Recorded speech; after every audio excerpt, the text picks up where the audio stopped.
Itzuli dira berri bere, bai Ipar Euskal Herrian eta baita Frantzian ere. Gaur Baionan manifestazioa egin dute. Erreforma bertan bera uztea exigitzen dute eta ostegunean Frantziako Asamblean erreformaren aurkako beste eztabaida bat izango denez, protestek ere horretan eragitea dute helburu.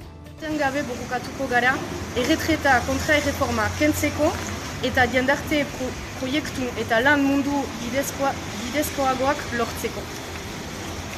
Beraz, deitzen ditugu gure hiru sindikatuak parte hartzea mobilizazioetara, greba egitea, ekonomia blokatzera, ez da amore emaiteko Eta Gipuzkoako ostalaritzan lege hausteak salatzeko plataforma sortu dute. Labanak eskoan izenpean sortu dute plataforma LAB eta SK sindikatuek.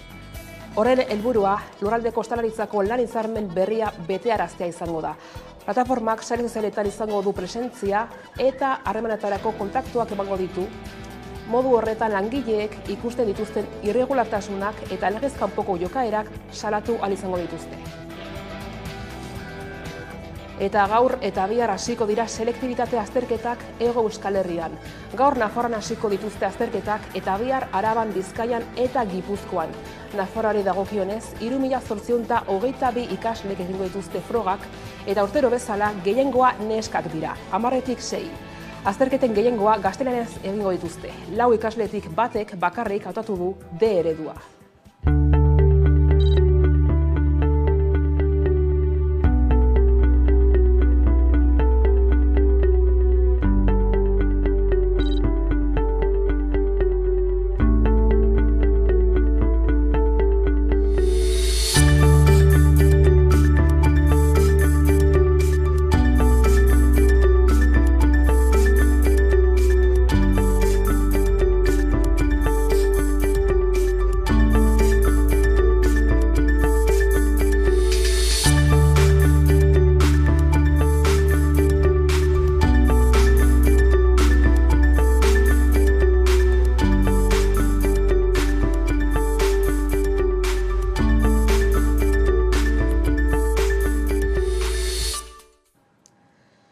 Eta hilabete eskas falta da Sanferminetarako eta giroa nabaritzen hasia da. Leirek Nafarroatik xehetasun gehiago ditu. Gaur ekainak 6 ditu, eskalerika famatuan gaude eta justo hilabete bat falta da Sanferminetarako. Hasi dira beraz, azpiegitura muntatzen eta justo gure gibelean entzierroaren esia paratu dute. Udalak baita ere eskainiko duen kontzertuen zerrenda luzatu du. Horien artean ETS eta Merina Gris. Eta hori gutxi balitz, Enrique Maiak txupinazoa osasunak jaurtiko duela errandu. Eguneko titularrak aipatuta heldu diezaiogun eguneko gai nagusiari. Erretetaren erreformaren kontrako aldarriak kalera itzuli dira berriro ere, bai Ipar Euskal Herrian eta baita Frantzian ere. Gaur Baionan manifestazioa egin dute, erreforma bertan bera uztea exigitzen dute, eta ostegunean Frantziako Asamblean erreformaren aurkako beste eztabaida bat izango denez, protestek ere horretan eragitea dute helburu. Pentsio reformaren kontrako aldarriak kalera itzuli dira berriro, bai Ipar Euskal Herrian, bai Frantzian. Erretiro adina 62 urtetik 64 igotzen duen lege reforma, apirilaren erdialdean sinatu zuen Parisko gobernuak. Maiatzaren batean milaka pertsona mobilizatu ziren erreformaren kontra eta manifestazio masiburik izan ez bada ere, protestak jarraitzen duela baieztatu du berriz ere. Guk duguna ere da proiektu bat, gizarte proiektu bat. Erraitea, guk aldarrikatzen duguna da erretreta sistema publiko eta duina guztientzat. Gure ustez alternatiba hori Euskal Herritik Euskal Herriarentzat eraiki behar da. Zeren konturatzen gira, azkenean historiak guri ahazoia emaiten digu, Pariseri ez diogu konfientziarik egiten al, eta ez dugu ezer itxoin haien gandik, beraz, bagoaz konfrontaziora estatuarekin. Macronek 49.3 artikulua erabili zuen legea indarrean sartzeko bosaketa galtzeko beldur zelako, eta dekretuz onartu zuen erreforma Frantziako gobernuak. Ostegunean pentsio erreformaren aurkako beste eztabaida bat izango da Frantziako Asamblean. Izan ere, Lio taldeak lege proposamen bat aurkeztu du erreforma bertan bera uzteko, eta proposamen hori izango da osteguneko bilkuran eztabaidatuko dutena. Grebaguna izan dute berriro iparraldean beraz eta intersindikalean onartzen ez dut ere, labek ere deitu du astearteko mobilizaziora. Sindikatuek gainera argi dute tinko jarraituko dutena. Nekatuak emaiten dugu, ene ustez guk erakusten ari gira, ez garela nekatzen, determinatuak garela eta segituko dugu erretreta erreforma kendu arte. Eta Gipuzkoako ostalaritzan lege hausteak salatzeko plataforma sortu dute. Labanak eskuan izenpean sortu dute plataforma LAB eta ESK sindikatuek. Horren helburua lurraldeko ostalaritzako lan hitzarmen berria betearaztea izango da.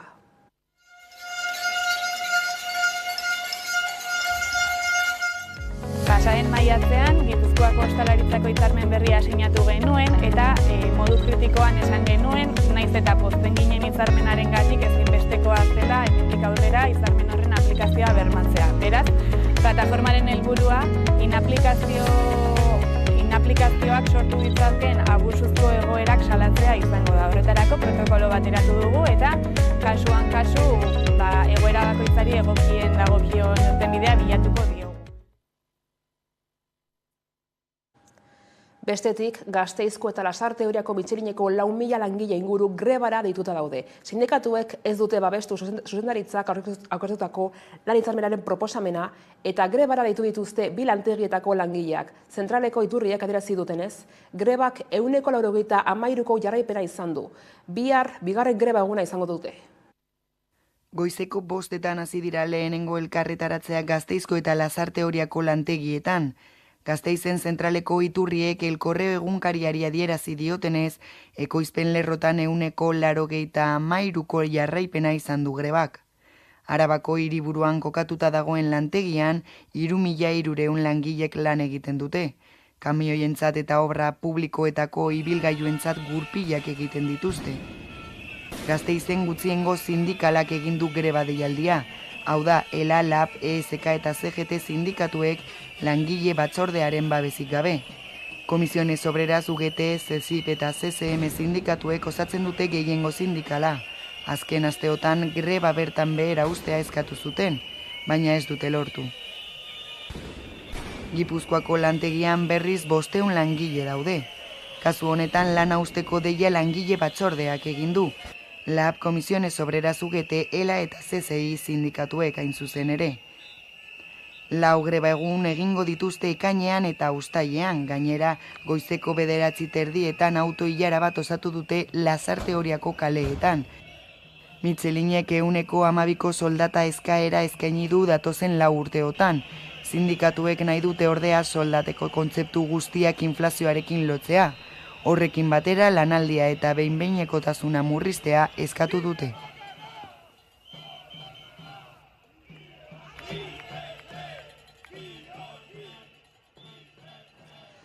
Eratu da Araba, Bizkaia eta Gipuzkoan lan astea 32 ordura murriztea aztertzeko maila. Soilik Komisiones Obrerasek eta UGT onartu dute Idoia Mendiaren sailaren gonbidapena.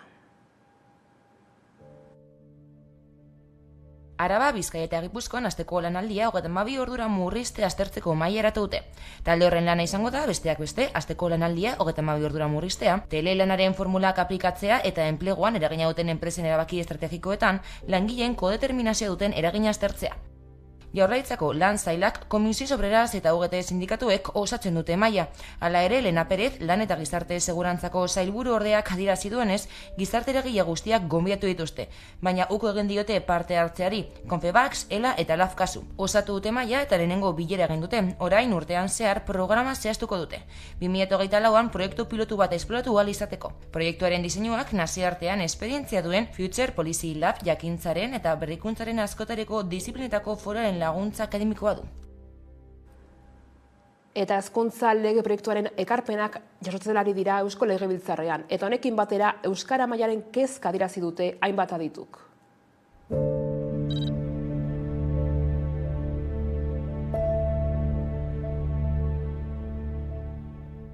Azken bola honetan kezkaz ikusi ditugu zenbait errealitate, eta horregatik azpimarratu nahi dugu gure ustez euskal hezkuntza sistemak dituen erronkei modu arduratsuan eta justuan erantzun nahi badie, eredu publikoak izan behar duela ardatz. Hezkuntza eskubidea bermatu nahi bada behintzat. Tokian tokiko hizkuntza proiektuak definitzea komunidadearekin batera izan be hezkuntza testuinguru bat da. Eta komunitate guztiaren ardura da hizkuntz perfil hori lortzea. Transferentziak egiteko modua, hizkuntzak ikasteko eta irakasteko modua da sakondu behar duguna irakasleekin. Bai, ikuspegi hori oso garrantzitsua da. Hezkuntza proiektua eraikitzen lagunduko diguna, ezta? eta kontuan izan prozesu bat izango dela. Eta Frantziako Senaturako hauteskundeen harira EH Bai ezkerreko aliantza bat egiteren alde agertu da. EH Baik bere estrategia finkatu zuen pasaden larunbatean Sarako herrian eta azaldu zuenez, proiektu politiko abertzale ezkertiar ekologista eta feminista indartu nahi du. Hauteskundeak irailaren 24ean izango dira.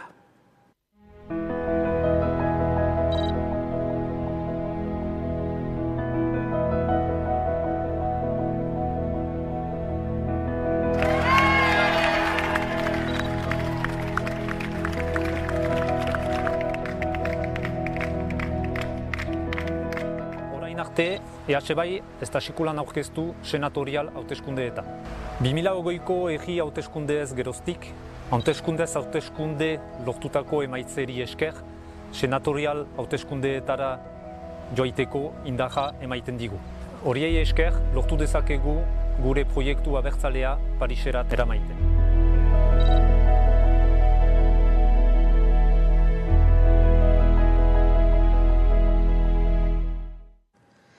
Plastikoen kutsadurari helduz nazioarteko itun lotesle baterako urrats garrantzitsu bat eman dute.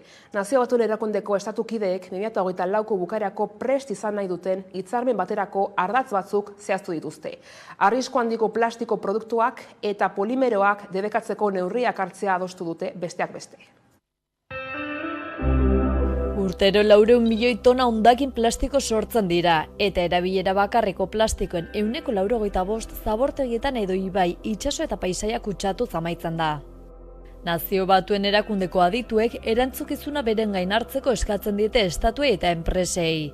Eskatzen diete plastikoak eragindako kutsadurari buruzko nazioarteko itunaren erdigunean koka ditzatela oinarrizko eskubideak, eta planeta kutsatzen duen itsasikara tosiko sintetiko batez ohartarazi dute. Plastikoaren ekoizpenak substantzia arriskutsuak askatzen ditu, eta ia erregai fosilen mende dago soilik. Materialak berak berriz substantzia kimiko toxikoa ditu, eta horrek arrisku eta kalte larria dakartze giza osasunarentzat eta ingurumenarentzat adituek adierazi dutenez. Testuinguru horretan plastikoen kutsadura gutxitzeko nazioarteko itun lortzeko bidean dira. 2024 amaierarako prest izan nahi dute. Horretarako Parisen bilduta egon dira 5 egunez. Nazio Batuen Erakundeko estatukideak eta herrialdetako ordezkarin gehiengo zabal batek zenbait puntu adostu dituzte ituna jaso beharko dituen zenbait gairen inguruan. Hori horrela, adostutako ardatzen gainean itunaren lehen zirriborra osatuko dute urte amaitu baino lehen. Idatzi batean jaso beharko dituzte arrisku handiko plastiko produktuen eta material kaltegarrien ekoizpena eta kontsumoa murrizteko beharrezkoak diren debeku globalak eta kontrol neurriak, berrerabilera eta birziklapena sustatzeko eta plastiko hondakinen kudeaketa arduratsurako. Aditueko hartarazi dutenez, gaur egun plastikoa, mikroplastikoak eta sustantzia arriskutsuak jaten ditugun elikagaietan, edaten dugun uretan eta arnasten dugun airean aurki daitezke. Gainera, poluzio mota horrek klima aldaketari egiten dion ekarpena kezkagarria da, baina adituentzat askotan alde batera uzten da. Horregatik Greenpeace elkarte ekologistako hartarazi du plastikoen nazioarteko itunak plastikoen ekoizpena murrizteko balio behar duela, eta hala egin ezean porrot egingo duela. Hilabete baino gutxiago falta da Frantziako turra hasteko eta Jaurlaritzak planifikatutako segurtasun eta mugikortasun operatiboa aurkeztu dute. 1700 ertzain eta 100 udaltzain arituko dira egunero. Hala ere, ertzainek hainbat protesta egin dituzte azken asteetan eta poliziek mehatxua luzatu dute. Izan ere, lehen 3 etapak arriskuan egon daitezkeela esan dute.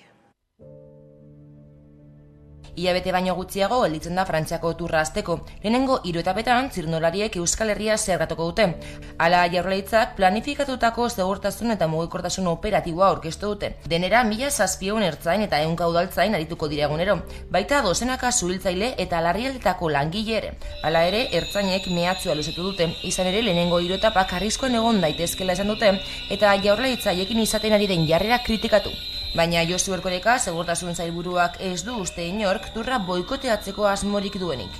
Zer nolako adierazpenak egin dituzten ustez mugimendu horren bosemaileak direnak, nik uste dut argi eta garbi azaltzen direla turra ez boikotatzearen alde eta turra ahalbidetzearen alde, ez dut uste inok benetan zalantzan jarriko duenik turraren errealitatea Euskadin eta horrek ekarriko dituen posa. Edonola ere ertzainak borrokan plataformak deituta polizia agenteek zenbait protesta egin dituzte azken asteetan, besteak beste 1.100 euroko soldata igoera eskatzeko. Horrez gain, Erne, Esan, Euspel eta Zipe sindikatuek oharbidez adierazi dute nazkatuta daudela segurtasun sailaren arrokirerekin. Langileen lan baldintzak eguneratzeko inongo asmorik ez duela egotzita. Adierazpen horiek igandean Iñigo Urkullu lehendakariak esandakoaren erantzuna dira. Izan ere Urkulluk azaldu zuenez, erakundaren lehentasuna da gizartearen segurtasuna. Hala ertzaintzaren eta gizartearen arteko konfiantzaren zubia zutunik mantentzeko eskatu zuen. Bien bitartean ertzainek protestekin jarraitzen dute, zailari arrokeriaz aritzea leporatu diote eta polizien aurkako diskurtsoak auspotzea. Eta Kaparrosoko makroetxaldiaren auzia Nafarroako gobernuaren mahaira itzuli da. Izan ere, ekologistek makroetxaldea handitzearen aurkako helegitea aurkeztu dute. Leire, zer gehiago dakigu? Kaparrosoko makroetxaldeak zererrana ematen jarraitzen du. Izan ere, makroetxaldeen kontrako plataformak bi helegite paratu ditu Nafarroako gobernuan. Valle de Odieta entrepresak Kaparrosoko ustiapena handitu nahi du eta horretarako abereek tratatzen dituzten hondakinak bideratzeko proiektua aurkeztu du. Baina plataformaren arabera, Valle de Odieta entrepresak legezko mugak saihesten ari da.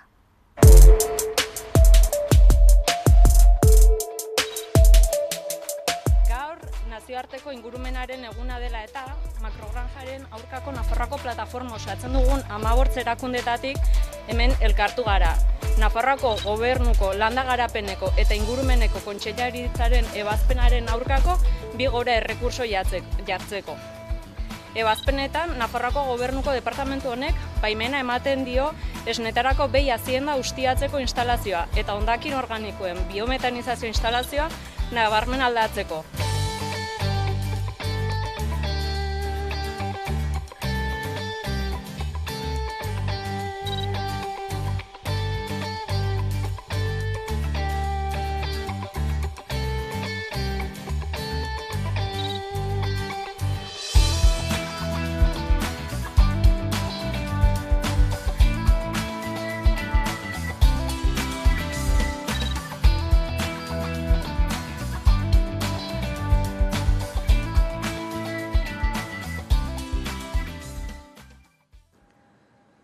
Eta orain Donostiara egingo dugu salto, izan ere udalak jakinarazi duenez, pasealeku berri oinezkoentzat eta ibilgailuentzat ireki da berriro. Duela 4 hilabete hasitako obrak amaitu ondoren.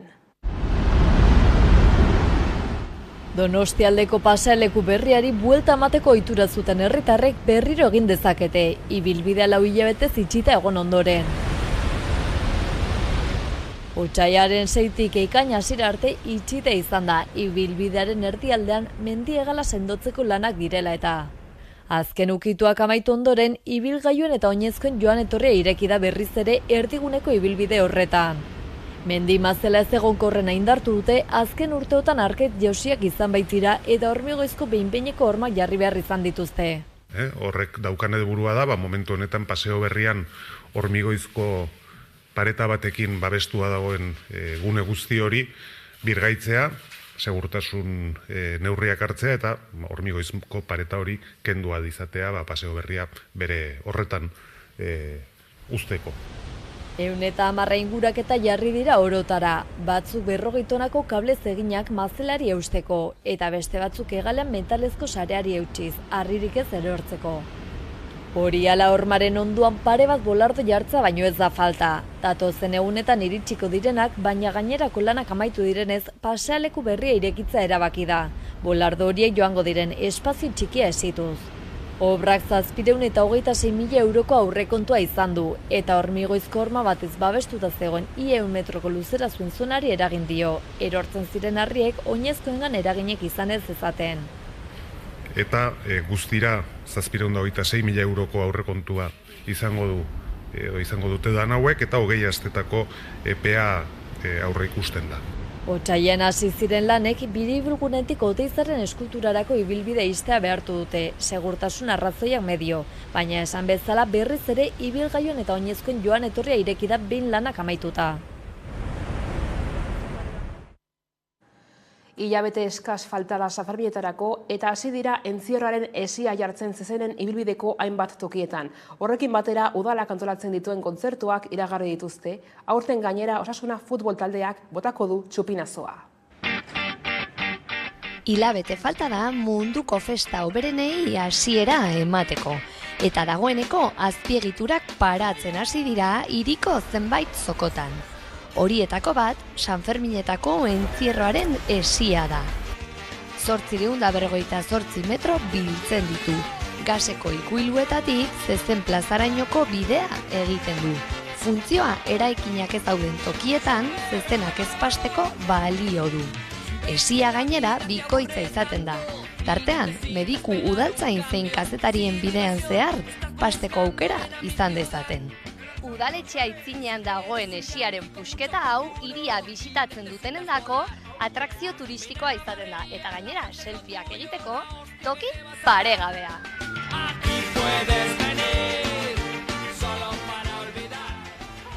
Eta hesiarekin batera udalak Sanferminetako kontzertuak iragarri ditu. Gaztelu plazan joko duten taldeak Ana Mena, Merina Gris, ETS, Fangoria, Dani Fernández, Funzoan Babiloud, La Señora Tomasa eta Lágrimas de Sangre izanen dira. Hori gutxi balitz, Iruñeko alkateak errandu, Sanferminetako txupinazoa Osasunak jaurtiko duela. Sanferminetarako elementuak bilduz doaz, eta iruindarrak festarako irrikitan dira.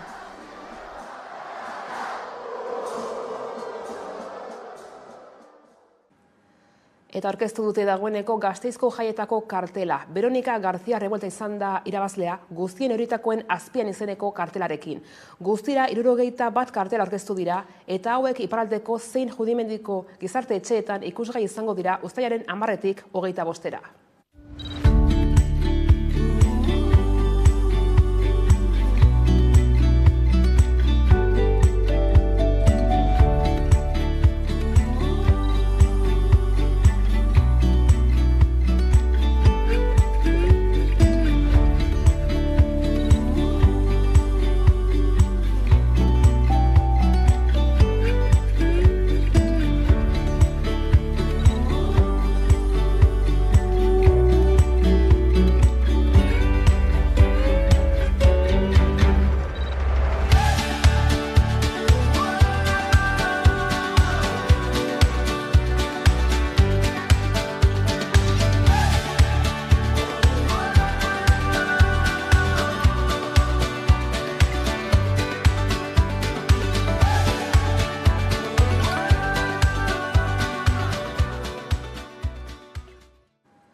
Eta Gasteizko Aldabe gizarte etxeak 25 urte beteko ditu ekainean. Urte horrena ospatzeko hainbat ekitaldi prestatu dituzte, besteak beste kontzertuak, kultura eta kirol jarduerak. Horien artean ere, Kajut Aldabe izeneko lehiaketa izango da.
Eta Osasunak Europarako bidea hartu du ligako azken partiduan Getaferen aurka 2-1 irabazita. Budimerrek egindako 2 golak sadar kantuan jarri zuen liga amaiera ederki borobilduz. Ez da hala, Leire? Osasunak Europarako bidea hartu du igandean ligako azken partiduan 2-1 irabazi eta gero. Gironaren kontrako partiduan Budimirrek 2 gol sartu zituen eta armarria dantzan paratu zuen. Osasunak denboraldi paregabea egin du eta oraindik Sevillako bestondoaz errekuperatzen ari da. Arrasateren taldea, musika, kantu eta kolore gorrien elastikoek armarria dantzan paratu zuten. Osasunak denboraldi paregabea biribildu du ligako azken partiduarekin. Garaipenak Europako txartela luzatu die gorritxoei eta osasunzaleak bozkarioz kantuka ospatu zuten sadar gotortuan. Budimirrek egin zituen garaipenerako 2 golak 3 minutuko tartean. Bigarren zatiko hasieran eta naiz eta Reinierrek sekulako gola egin zuen, gero Gironak ez zuen berdintzea lortu. 2-1 gorritxoen alde. Eta Osasuna 16 urteren ondoren Europara itzuli da. Denboraldia ametsezkoa izan da gorritxoentzat. Lehen da bizi Sevillako finala eta orain Europako bidea hartuta. Eta guzti honen erantzule Jagoba Arrasate. Inondik inora entrenatzailerik maitatu eta kutxunena. Oso posik, demoraldi haundi bat dugu eta gaur sarixe euki dugu eta hori gaitxe bat posik, ez? Nik uste zaledanak gustora dauzela, gube bai eta ezin da asko goiz eskatu. Liga finiturik atxeden hartzeko tenorea heldu da jokalarientzat. Baina hori bai, abuztuko iparra, Liga berria eta Europa uztartuko dituela kontuan hartuz. Eta poztasunaren zirinbola honen baitan, Iruñeko alkateak errandu, Osasunak jaurtiko duela Sanferminetako koetea. Txupina zaba beraz, Osasunaren esku.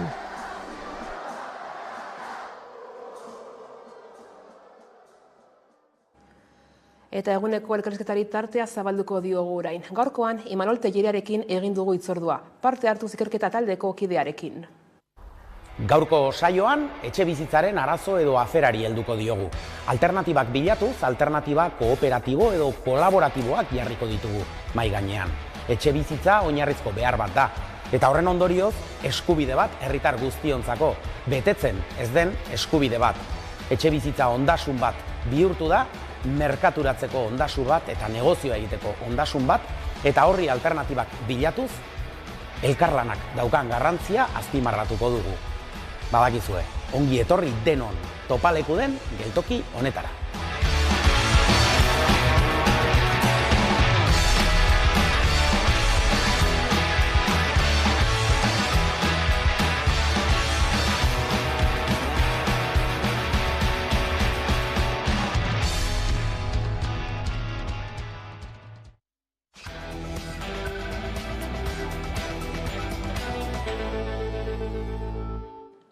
Amabiterdiak pasata iritsi zaigu eguneko elkarrizketa nagusiari heltzeko unean, eta horretarako hemen dugu gurekin Imanol Telleria, parte hartuz ikerketa taldeko kidea eta baita ere Euskal Herriko Unibertsitateko Politika, Zientzia eta Administrazio saileko zuzendaria. Ondo etorri? Eskerrik asko.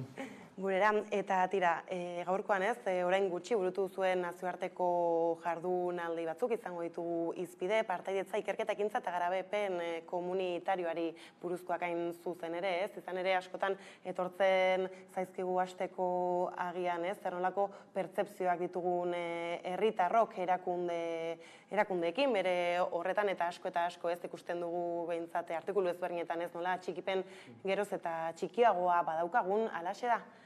Bueno, bai, lehenengo, bai jardunaldi hauetan eta orokorrean parte hartu ikerketa taldean, parte hartze elektorala ez dugu lantzen, ez? Baina argi dago parte hartze elektoral eskasa hori desafekzio demokratikoaren seinale bat dela, ez? Eta, bueno, askotan ere ikusten dugu desafekzio horren atzetik, ikusten dugu nola elite ekonomiko eta politikoen interesak dauden, eta haiek inkluso bultzatzen dutela. Gure kasuan, beste parte hartze motak aztertzen ditugu, parte hartze politikoa, baina ez partidista edo ez elektorala. Eta kasu honetan, han ekimen kolektibo ezberdinak, garapen komunitarioa, ikerketa ekintza parte hartzaileak, kontsultak eta abar ikertzen ditugu, bai. Egia da agian parte hartza zitzaiten dugunean ere, ez, falta zaigula jakitea, ez, zer edo zemateko parte hartze ezberdinak eta, bueno, ez, modalitate ezberdin horiek baditugun, ez, eskuragarri edo behintzat ezagutzeko, eta zentzu horretan, ez, aipatzen zenuen nola parte hartze politiko ohiko horretatik ez haragoko beste hori hartzen duzuen edo hartu duzuen aintzat, eredu horiek geroz eta ohikoagoak dira? Bai, bueno, hori esan behar dugu, hori ez, 4 urtetan behin bozkatzea, hori partaidetza elektoral hori da, askotan esaten dugu minimoen demokrazia, ez? Minimoen demokrazia, hori, honek herritarren desbinkulazioa handia sortzen duena, eta baina, bueno, badagoela demokrazia bera pensatzeko beste modu edo beste eredu batzuk, ez, zuk esan duzun bezalan. Eta han, arlo akademikoan eta maila teorikoan behintzat, kontzeptu batzuk, ez, demokrazia deliberatiboa, demokrazia parte hartzailea bera, demokrazia zuzena, izan daitezke horietako batzuk edo eredu teoriko horiek, ez. Han helburua edo asmoa da minimoen demokrazia hori zabaltzea edo sakontzea, batzutan erabiltzen ditugun termino horiek, ez? Baina hemen arazo badaukagu nolabait, ez? Eredu teoriko edo akademiko horiek ere zehaztasuna behar dute, lurra ikutu behar dute, ez? Eta lurra ikutze hori edo horretarako badaitugu mekanismo eta prozesu parte hartzaileak, ez? Eta han, bueno, bai mekanismo, bueno, eta prozesu ezberdin, mota ezberdinetako esperientzia asko dauden, ez? Ez dakit adibidez garapen komunitarioarekin lotuta plan komunitarioak edo gizarte mugimenduak ekintza autonomoak, bultzaturiko ekintza autonomoak, gobernantza arloan, hau da, politika publikoen diseinuan bere, ere, politika publikoak diseinatzeko modu parte hartzailea, eredu eta esperientzia eta mekanismo ezberdinak daude, baita politika publiko horiek kudeatzeko prozesuak eta dinamikak, edo, inkluso, lehen aipatu dudan beste eredu teoriko horretan, ez, demokrazia zuzenarena, herri kontsultak edo kontsulta instituzionalak, ez? Bateria handia da, holan mekanismo eta prozesu asko, batzutan ere, esaten dugu holan ordena jartzea zaila da, baina lehen esan dudan bezala importantea da ez geratzea bakarrik ekarpen teorikoetan, baizik eta hori errealitatearekin kontrastatu, ez? Eta esan dezakegu gure kasuan, bai jardunaldean eta ikusi duguna edo ikerketa taldea bezala, ez, gure papera edo rola izan beharko zen, hau guzti honen azterketa kritiko bat egitea, ez? Jakiteko eredu teoriko horiek nola funtzionatzen ari diren errealitatean ere realitatea soziala eta instituzionala konplexua eta oso ezberdina da, ez? Eta nolabait pentsatu behar dugu nola hobestu prozesu eta dinamika hauek demokrazia hobeago edo handiago edo sakonago bat egiteko. Ez, aipatzen zenuen ez badira prozesuak nun gizarte baten ertze hainbatetan, ez, txerta daitezke, baina horrek lurrartzea, ez, nola ematen den ari erreparatu behar zaio, aipatu duzu ere tarteka, ez, agian arlo instituzionalean edo gobernantza ereduetan, ez, errazago ez dakit ikusi genezaken edo ez, horre azken urteetan hainbat udaletatik esaterako, ez, ekonomiarekin lotuta agian, parte hartze prozesuak bultzatu dira, horiek nolako arrakasta edo izaten ari dute? Bueno, adibidez, bai, tokiko administrazioan, tokiko gobernuan, udaletan, eta ez, aurrekontu parte hartzaileak oso zabalduta dagoen mekanismo edo izan da, ez, azken urtetan. Berez, ez dakit esatea, modan jarri diren edo modan dauden edo, baina, berez, aurrekontu parte hartzaileak, sortu ziren Porto Alegren, 80 hamarkadan, eta kontuan hartu nolabaitan PT langileen alderdiak bultzatuta eta honen asmoa zen nolabait politika distributiboak eta justizia soziala bultzatzea eta indartzea, ez? Gaur egun, mekanismo hau oso interesgarria da aztertzeko hau, kolore guztietako alderdiek egiten dituzte aurrekontu parte hartzaileak, ez? Eta adibide gisa, ondo dago, ez? Adierazteko lehen esaten nuena, berez guretzat importantena gakoa ez da zen mekanismoa egiten den, baizik eta zelan edo nola egiten den, edo nola gauzatzen den mekanismo hori, ez? Eta aurrekontu parte hartzaileak, berez, izan daitekela tresna bat errealitatea eraldatzeko eta inkluso hori, ez? Politika banatzaileak indartzeko, justizia sozialaren bidetik, edo izan daitekela bebai mekanismo bat elite politiko eta ekonomikoak zuritzeko. Eta bere politikak aurretik hartutako politikak edo erabaki importanteak zuritzea halako mekanismo batean. Orduan, ikuspegi kritiko hori nik uste dut, oso importantea dela, batzutan nik esaten dut ez izateko aurre iritziak, baizik eta aztertzeko sakon eta ondorioak ateratzea mekanismos edo prozesu ikusita edo ondo aztertuta. Bai, ez, gainera hortaz aparte besteak beste demokrazia erreskatatzeaz ere aritu zineten jardunaldietan, zein dugu egora ez, edo zergaitik izpotolak ere badirelako. Bai, ez dakit erreskatatu edo desagertzen ari den demokrazia, baina, bai argi dago, eta hori atera zen jardunaldietan ere, ez, esango nuke nik, betiko demokrazia liberala, ez, hainbat aldiz, edo betidanik gizarte mugimenduetatik kritikatu egin duguna, nolabait arriskuan dago eskuin muturreko gorakadaren eskutik, ez? Eta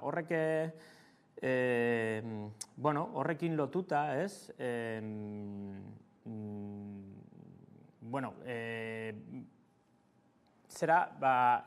Baita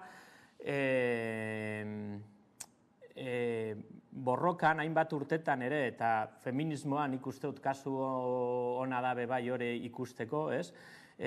Demokrazia liberal hori arriskuan daiteke, baina baita horrekin lotuta lortutako eskubideak, ez? Eta kasu honetan, kuriosoa da nola feminismoaren kasuan batzutan, orain dela 10 edo 20 urtetako lortutako konsensuak berriro borrokatu edo defendatu behar dutenak, ez? Hemen, analizi ez dut egingo nik horren inguruko dinote analizi sakon bat, eskuin muturreko gorakadarena, faktore eta aldagai asko daude eta konplexua da analizia, baina ematen du nahiko argi dagoela hainbat ikerketan eta eskuin muturrak jakin izan duela gizartearen hainbat ezinegonak bereganatu eta noski bereganatu eta erabili gero babesa eta botoak lortzeko, ez? Eta, eta han, alde batetik horiek lortutako boto horiek eta gorakada hori importantea da, baina botoaz aparte edo gobernatzea lortu edo ez, eskuin muturrak edo beste edo eskuin alternatiboa deitzen dena, hau espektro ideologikoa da, ez bakarrik eskuin muturra klasikoa, baina garatzen ari den, zabaltzen ari den eremu ideologiko zabalagoa, ez? Eta nik uste dut beste garaipen bat ere lortzen ari dela, eta da borroka kulturala ideologikoan ere bere diskurtsoak plazaratu eta protagonismo eta ez dakize puntutaraino hainbat gaietan inkluso hegemonikoa bihurtzea, ez? Naiz eta potere instituzionala politikoa ez eskuratu, ez? Eta, eta horren kontra, ez, zer edo horren kontra, nik uste dut alde batetik, lehia elektorala handago eta importantea da, eta han borrokatu behar da nolabait beste alternatibak ere eskaintzea gizarteari, jendearen ezin egon horiek aipatu ditugunak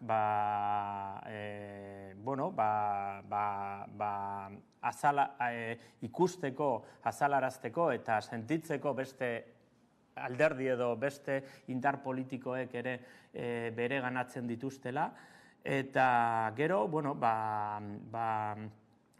borroka kulturala edo ideologiko horretan, nik uste dutain, bai, gizarte zibilaren eragileak, ez bakarrik gizarte mugimenduak, bai, noski, baina horretaz aparte esango nuke gizarte zibila orokorrean baita, aurre egitea diskurtso honi bai, eta balore eta praktika demokratikoak, eguneroko balore eta praktika demokratikoak nik esango nuke askotan egiten ditugunak ia konturatu barik, balorea eman, indartu eta konfrontatu beste diskurtso reakzionario eta antidemokratiko horien aurrean. Eta bide hori egiterako orduan, partaidetzan eta ez dakitez eredu komunitarioetan oinarritzen denez, bide horri heltzerako orduan, nondik ez dakitez, hasi behar dira pausoak, zer egon behar da oinarrian bertan? Bai. Bueno, argi dago, partaide parte hartzea, eta partaidetza horrela planteatuta, bai izan daitekela, bide horretan indartzeko, egia da ez bakarra, beste arlo batzuetan bai, esan dugu elektorala, komunikatiboa eta hainbat egin behar dela bai, naiz eta azkenean ere, danak nahiko loturik dauden, pentsatzen dut nik, baina, bueno, jartzearen edo konkretatzen horrekin, bai, adibidez, garapen komunitarioa, garapen komunitarioan oinarritzen da kolaborazioan, eta nik esango nuke elkartasun eta kolaboraziorako baloreak praktikatzen direla, askotan diskurtso handirik gabe, baina praktikan jartzen dira, eta praktika hauek nolabait, esango nuke, funtzionatu daitezkela aterki bezala demokrazia eta justizia sozialaren diskurtsoak eta dinamikak babesteko. Eta hori gauza txikietan, esan nahi dut, garapen komunitarioko, auzoko edo herri txiki bateko edo eskola batean egiten den prozesu txikiak, esan nahi dut, batzutan hori kontuan hartzea, halako arlo txiki edo eremu txiki horretan egiten ditugun gauza guzti horiek, importanteak dira nolabait beste gizarte bat eta izateko aterkei hori beste eraso horren kontra. Bai, gainera justu eta lehentxeago aipatzen zenuen adibidearekin, eskuin muturraren edo eskuinaren asmo eta politiken gorakada horren arira ere nola agertzen zaizkigu orain behin batean, atzean ere aipatzen ziren ertzak edo baztertuta agertzen zaizkigun komunitate ezberdinak, nola txertatu horiek eta zer bide da horre egiteko? Hori, bide asko zabalak eta ezberdinak, eta arlo eta logika ezberdinetan ere. Adibidez hori, garapen komunitarioa aipatu dugu, baina baita gobernantzarena, lankidetzazko gobernantza edo gobernantza kolaboratiboa izan daitekela bebai. Esan nahi dut, hasieran ere aipatzen genituen lurra hartzeko modu mekanismo prozesu horietatik ere,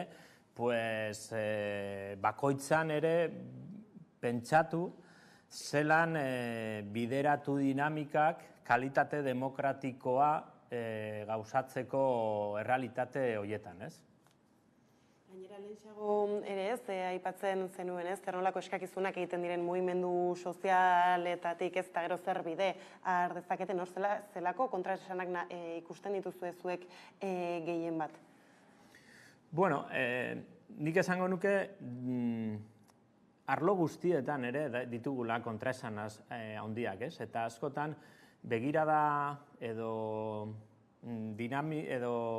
mundu hau ikusten dugunean gizarte edo gizarte zibilaren ikuspuntutik edo gizarte mugimenduen ikuspuntutik, askotan ikusten ditugu instituzio edo administrazioaren kontraesanak. Eta egia da, asko daude, eta batez ere, gure administrazio publikoa eta potere politikoa instituzioena pentsatuta dago demokrazia ordezkatzaile batentzat, eta ez demokrazia parte hartzaile batentzat. Eta horrek esan nahi du demokrazia ordezkatzaile horretan herritarrak erabakietatik urrun egon behar direla eta profesionalek edo politikariek edo teknikariek erabakiak hartu behar dituztela.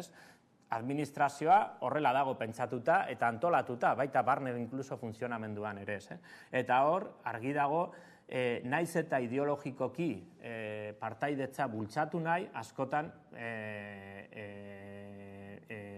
eremu horretan dagoen jendea oztopo eta kontraesan hauek topatzen dituela. Baina, nik bebai esango nuke gizarte mugimenduetan edo gizarte zibilan ere kontraesan asko ditugula. Ezin dugu ere pentsatu modu oso nire ustez simplegi batean, non han gauza txar guztiak daudela administrazio edo instituzioetan eta gauza on guztiak daudela gizarte zibilean eta gizarte mugimenduetan. Gizarte mugimenduak eta gizarte zibila da bebai gizartearen izpide bat, eta han ere ikusten dira elementu askotan adibidez aspalditik feminismoak salatutako logika eta portaera matxistak, badaudela bebai ikuspegi klasistak, badaudela onartzen ez dugun arrazismo edo xenofobia naiz eta ez onartu, hori guztia hori ere badagoan, eta kontraesan horiek ere badaudela eragile ezberdinetan. Guk esaten dugu askotan, prozesu parte hartzaileak onak direla, transparenteak izateko denok, eta nolabait eragile bakoitzaren kontraesan edo arazo horiek ikustarazteko prozesuan bertan. Honekin etortzen zaigura ziurrenik alakoak lurreratu direnean eta aipatzen zituen desadostasun horiek agerian geratu izan direnean erreparatuko zeniotela asko ere bitartekaritza horri. Bai, zeni askotan ere baita esaten dugu, prozesu parte hartzaile batean edo gobernantza sare batean desadostasunik ez badago malo. Esan nahi dute azkenean, eta askotan ere ohitu garela nolabait eraikitzea espazio hauek bakarrik gure lagunak edo gu bezala pentsatzen dutenak egoteko. Eta ikuspegi demokratiko batetik aniztasuna egongo da, eta aniztasun hori baldin badago interes ezberdinak, kontrajarriak edo osagarriak ere egon daitezke, baina beti gatazkak egongo dire. Orduan, oso importantea da nola kudeatzen ditugun desadostasun edo gatazka horiek, eta hori gobernantza demokratiko edo kolaboratiboaren gakoa bebai, ez pentsatzea konsensu batera ailegatuko garela, baizik eta lortuko ditugula ezberdinen arteko akordioak gauzak aurrera eramateko edo kasu honetan esan nahi dut adibidez gobernantza sare bat baldin badago, politika publiko horiek aurrera eramateko. Eta alakoak sortzerako orduan ere, zurbil izan dugunari erreparatuta badirudi pandemia garaia bera, bai izan zela inflexio puntu bat, apurat guztiok gelditzera behartuak izan ginelako, eta egia da hor eredu ezberdin asko, edo behintzat ezagutzen ez zituzten entzatez, txikitik, herrietatik abiatuta, hori komunitatean eraikitako ez hainbat eta hainbat adibide ezberdin azaldu zirela, zer nolako edo nola erreparatzen diztu garai horri aipatzen ditugunez, hori parte hartze, eredu komunitario, eta hoi begira. Bai, behitu guk berez eginen, parte hartu zen ikerketa taldean, ikerketa ezberdinak egin ditugu honi buruz, eta bat adibidez bai zentratuago gizarte mugimenduen erantzunan, eta beste bat, ni horretan parte hartu nuen gehiago, orokorrean gizarte zibilak edo sare komunitario ez formalak emandako erantzunetan, ez? Eta oso gauza interesgarriak agertu zitzaizkigun, ez? Alde batetik ikusi genuen nola komunitateak edo jendeak badaukala edo izan zuen bere momentuan erantzun azkar bat emateko gaitasuna, ez? Gu hori aztertu eta hori ikusi genuen, gehienetan administrazioa baino lehenago edo azkarrago erantzunak emateko aukera edo emateko gaitasuna izan zuen, barkatu. Baina gero, bai, erantzun hori baita aztertzerakoan apurtxo bat sakonago, ikusi genuen nolabait erantzun mota ezberdinak egon zirela. Eta batzuk bai izan ziren nolabait oso puntualak edo nahi baduzu asistenzialistak momentuzko lan arazo zehatzako lan konpontzeko, baina egon ziren beste batzuk haratago joan zirenak, ez? Eta kasu horretan guk deitzen diogu holan, deitu diogu ekimen kolektiboa prefiguratiboa, ez? Eta azalduko dut zer den holan izen horrekin baina. Zera, han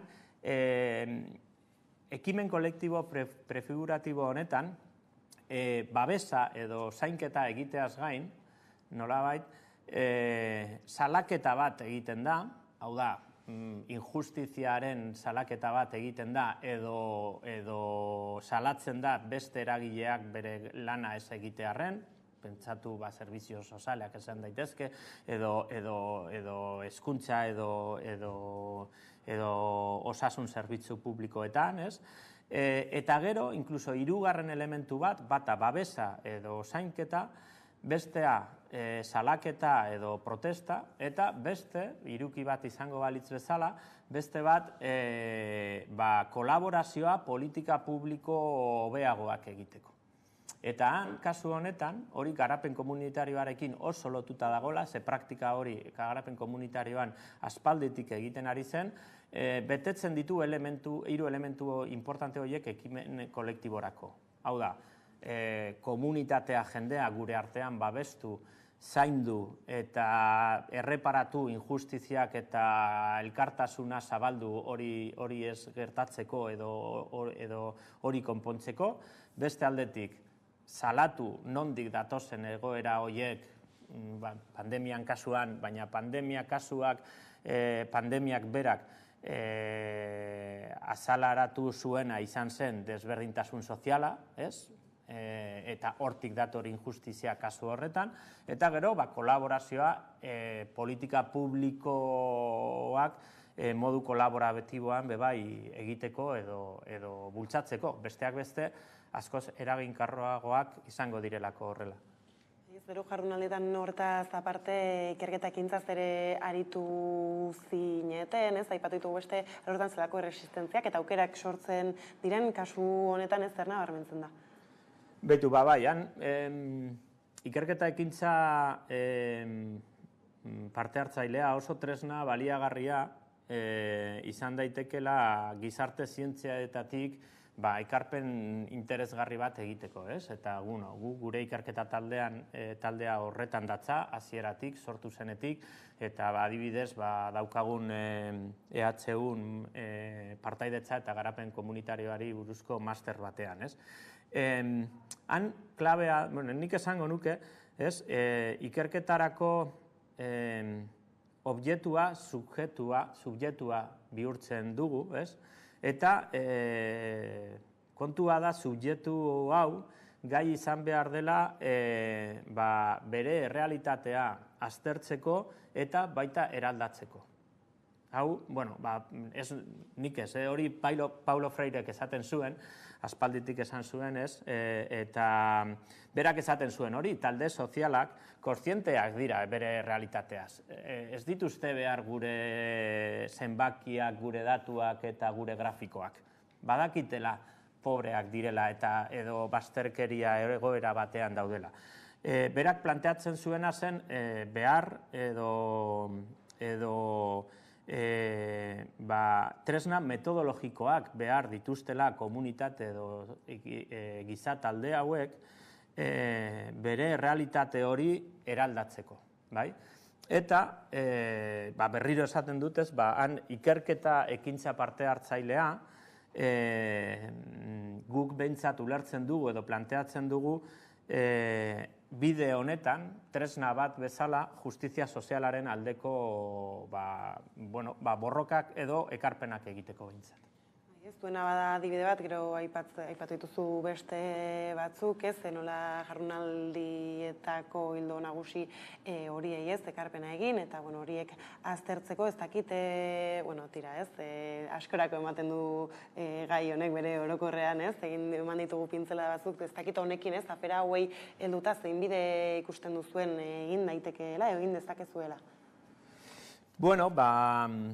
Niri tokatu zitzaidan nolan agurtzea edo jardunaldian amaiera holan parte hartzea edo agurra egitea. Eta gogoratzen dut esan nuen, eta nire beste lankide bat, Igora edo asko lan egiten zuen, nik baino askoz gehiago jardunaldietan, oso pozik bukatu ginela, baina oso nekatuta bai.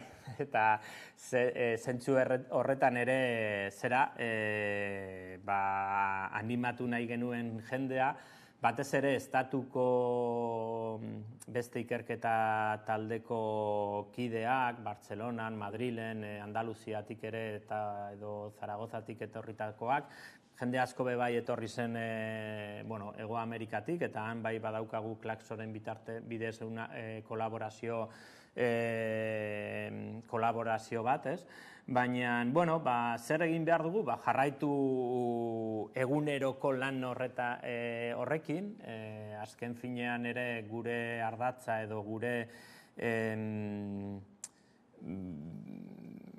hiru hanka oso argi ditugu hasieratik, alde batetik da hausnarketa esan dezakegu akademikoa edo ekarpen akademikoak edo teorikoak egitea arlo honetan, hori, esan dezakegu, unibertsitateko biblioteka edo bulegoetan egiten dana, baina gero formakuntza bai eta horretarako martxan daukagu partaidetza eta garapen komunitarioaren masterra, urtero lan, gero eta jende asko pasatzen dela hortik, tokiko administrazioko teknikari, politikariak, gizarte mugimendutako jendea, formatzeko eta oso giro polita interesgarria, praktikak egiten dira, eta nolabait formakuntza gero eta jende gehiago jorratuta eta edo espertuak izateko gai eta kontu hauetan, ez?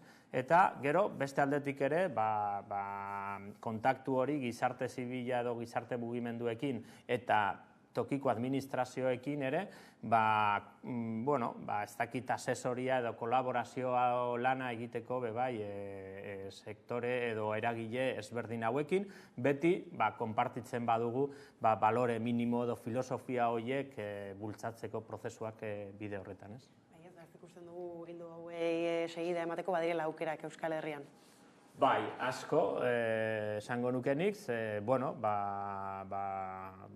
gizarte mugimenduek, hiri mugimenduak edo gizarte zibila askotan erreklamatzen du, holan hau bultzada, demokrazia parte hartzailearen bultzada hori, eta administrazioetatik, administrazio batzuetatik ez asko, edo ez ebez, eta beste batzuetatik egia esaten, baita badago interesa eta gogoa sakontzeko eta bultzatzeko halako dinamikak eta esperientziak. Honekin hemen utzi behar dugu elkarrizketa, Imanol, mila esker gaurrekin tartetxo hau hartzearren, hurrengo arte. Eta horrela iritsi gara albistegiren bukaerara, besterik ez gure aldetik, horiek izan dira gaur eguerdiak gurean gaur utzi dituenak. Gogoratu guztiak eta gehiago nahi duzuen aldiro, 11 esatera daudela eskuragarri. Geratu ondo izan.